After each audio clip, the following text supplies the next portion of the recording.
Hi, I'm Andrea, And I'm Jasmine. and we're Natural Be Ewe Yarns. Welcome back to our Summer of Socks. This week we are discussing our finished objects and our new adventures. Yeah. Should we start with mine? Yes, we should start with yours. I finished my Sprocket Socks. You Oh got the my other god, one I over do there. have the other one over here. They are my favorite. I Mom, I love those really colors. like them. If I had known that I was going to like them this much, I would have made the leg longer. You know what? I think you'd be surprised how long the leg is. Not when it's on my foot.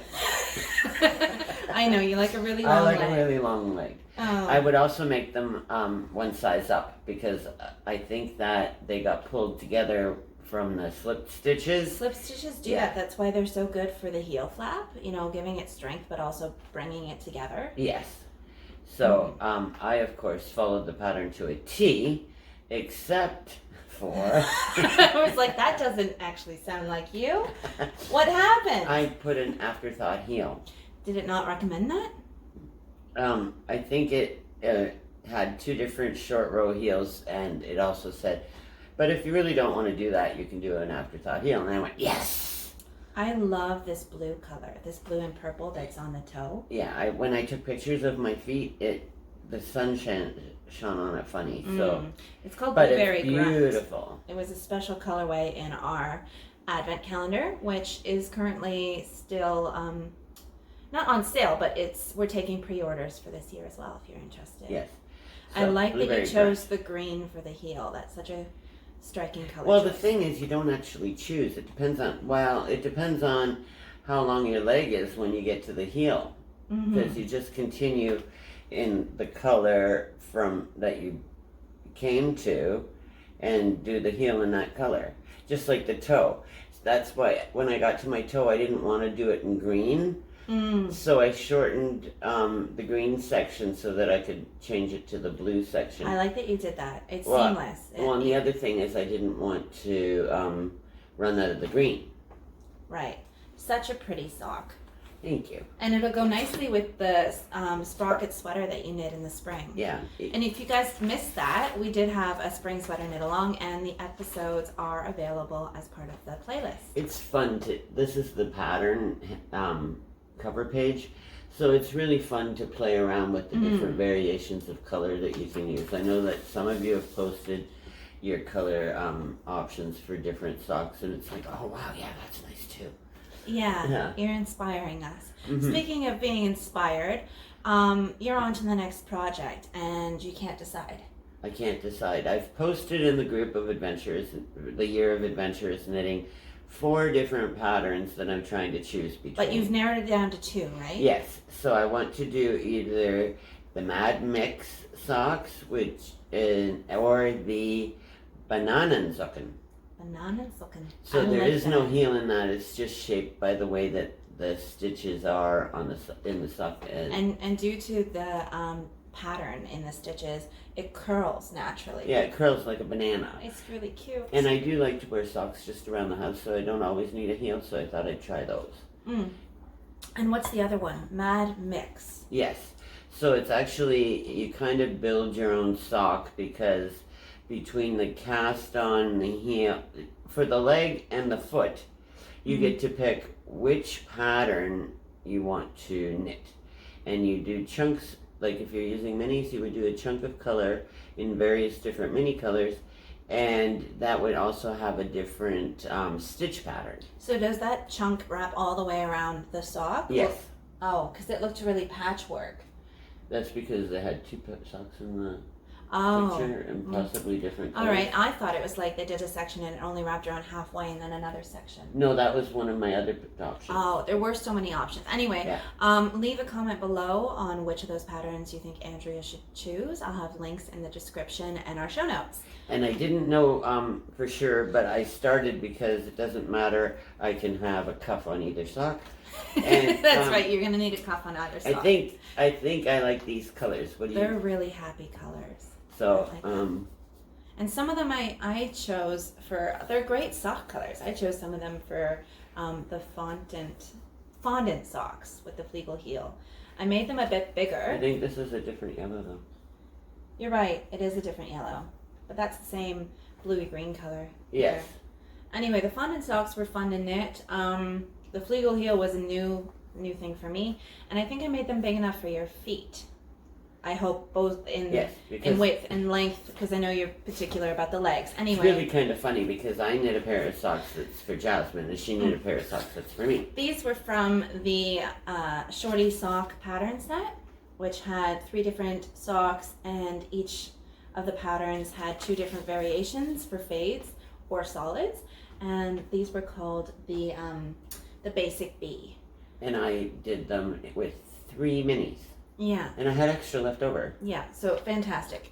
That's how we're going. And then, so you're started with the cast on, and it's one of our new favorite cast ons, so I thought we'd mention it. It's a long tail cast on, but it's called the German twisted cast on, or just the twisted cast on, or just the German stretchy cast on, or the Norwegian twisted names. Cast on. There's so many different names, yeah. But basically, there is a link that we have provided. Where did you put it That all? was in last week's episode. So just go back to the previous episode, and in the show notes there is a link to not only the German twisted cast on, but with a seamless join in the round.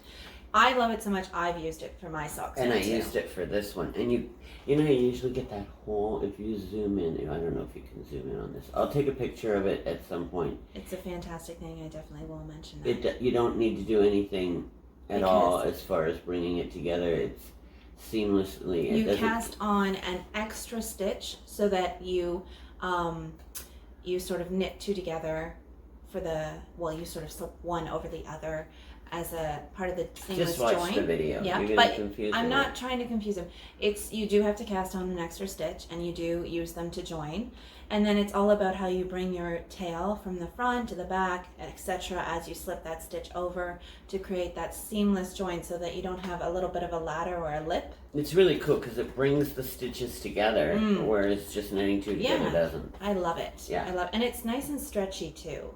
That's the cast on, not the joint. I know. Oh, I'm not saying the joint. I'm saying the twisted cast on gives it that extra stretch. I really like the color combination. Oh yeah, these are one half of my finished. I haven't quite finished the other one. It's called the Palm Squat Sneaker Sock, and it is again one of the choices here. As you can see, I chose to do it in a fade, but instead of using 3 minis, I just chose 2, and then I used some scrap yarn from my pom-pom, which I think really complements the colors really well. I'm not sure if you can see, but when I started to fade in the red, this cranberry color, it was just as I got to the part in the sock that they call the arch support, which is slip stitches, somewhat like how you do on your heel flap, but all the way around. So even though I was doing the different, one row of this color, one row of that color as the pattern called for, because of the slip stitches, it created its own little magical pattern that I'm really loving. It's actually really cool. I think it's really cute. And the arch support, it is a little closer. It is a little snugger in your arch, which is nice. Looks almost like brioche. Yeah, it's really cute. And I started just 2 or 3 rows before I got to that slip stitch section, so there are 2 definitive stripes. I don't know, I think it's just a really neat way to do it. I am working on 9-inch circulars. I started the next one, and I've just finished my heel flap and gusset. I am starting my decrease rounds for the toe. It doesn't even look like there's a needle in there. I know, and I know people are afraid that the stitches are going to slip off, and how do you do all that work on just that tiny needle? It's actually so easy. I could knit around now, but that's not the point. I'm talking about the heel flap, because you knit the first 32 stitches, or however half of the stitches you have on your needle, and then you start the heel flap on the second half of that round, and you work back and forth, whereas the first 32 stitches are held on the other end of the needle. Oh, was that awkward? So you turn back and forth. No, I honestly find it so much less awkward than double points or magic loop. I love this method. So excellent. I do have a video I took a little while back when I was first learning 9-inch circulars with how to pick up along the heel flap. to start your decreases, and I think I'll put that out under our tutorial section maybe later this week, because I think you should try 9-inch circulars if you haven't. They're a lot of fun. That's my PSA. Excellent. And the pom-pom was fun too. I just made it with my fingers. So. She's got magical fingers. Now there are people that are knitting along with us, and they're not necessarily using minis. They're using 2 50-gram skeins to make coordinating socks, and there's a number of patterns that have been mentioned throughout the posts. But you know, there are people that we know have yarn, and we're gonna be starting the knit along, but I don't know if you're a little bit shy about posting, or if you've been on vacation, or we'd really like to hear from you. We'd love to see pictures if you feel like taking pictures. But even if you're not going to post anything on your own, join the conversation. We really want to get to know you. Yeah. That's like kind of the idea of we're not together, but we're really not apart. And we all would love to encourage each other and help each other out if we need to. And even with me, like color choices and sock choices. We mentioned that when we started the knit along that there would be one Zoom social so that people from all over could join. And we're about halfway through. What do you think about doing that next week? This week, Thursday night. I cannot. That's tomorrow. Oh. I work. So next week, Thursday night. Perfect. We'll do a Zoom social. There will be posts going out about that. In the event itself, there will be links to join this social along with times. It starts at 8 o'clock Atlantic Standard Time. Yes.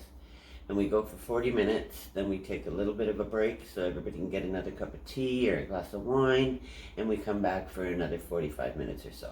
Also means that if you can't make it for the full session, you can take first or second session. Yes. Yeah. But join us for both. That'd be lovely. Yeah. Now, about the mismatched socks with the 50-gram skeins. Oops, I almost... Here's an example. Here's an example. This was called the String of Heart Socks, and I used 2 of our 50-gram skeins. Yeah. And notice the leg, nice long legs, plenty of yarn to work with. And I'm loving the detail of the hearts. Yes, now this is a Fair Isle pattern, but a number of other patterns have been used. There's at least one that's got slip stitches, so mosaic pattern, and you don't need to do Fair Isle. And then there's a pattern being done that's very simple pattern, but one sock is one color and one sock is the other color. And the really cool thing about that combination is that the semi-solid is great, but the other color happens to be one of the yarns that when I dye it, it ends up making a spiral on the sock, and that color is actually in the tonal as well. So they're really cool mismatched socks. Yeah. And of all these photos that we're speaking of, these posts of work in progress and finished objects can be found in the Yak Facebook group. That's the Year of Adventurous Knitting. You can find the link in the show notes. Speaking of 50-gram, this is the sock set of the month for August. It includes Sunshine Trail and Magnolia and Bloom, which complement each other lovely. But I'm thinking that after I'm done these, I might pick up this pattern, the it's called All the Frill sock, the yellow one there, with the frilly top. And I think that that might be a great color choice to mimic it. Yeah, and then what are you going to do with the other one? You have to knit another pair. Well, there's another pair, and they do it in a fade, but I think just a speckled skein like that would look really good. You can see she's wearing it on her foot there. So I think you can make 2 pairs of frilly socks. Yeah, or you can decide that you want another pair with pom-poms. A yellow pom-pom on there would be cool too. That would be gorgeous, yeah. Yeah. Anyway, the sock set of the month is on our website as well as in store. Okay. So there. That's us. Thank you. And we did it. If you liked what you saw, remember to like and share. Please comment below. And don't forget to subscribe. Yes. It means a lot to us. Yeah, and it's free for you. There you go. Okay. Well, until next time, happy knitting. Yes, and I'm going to check and see which one of those patterns you suggest I actually use. Yes, so leave a comment. So be natural.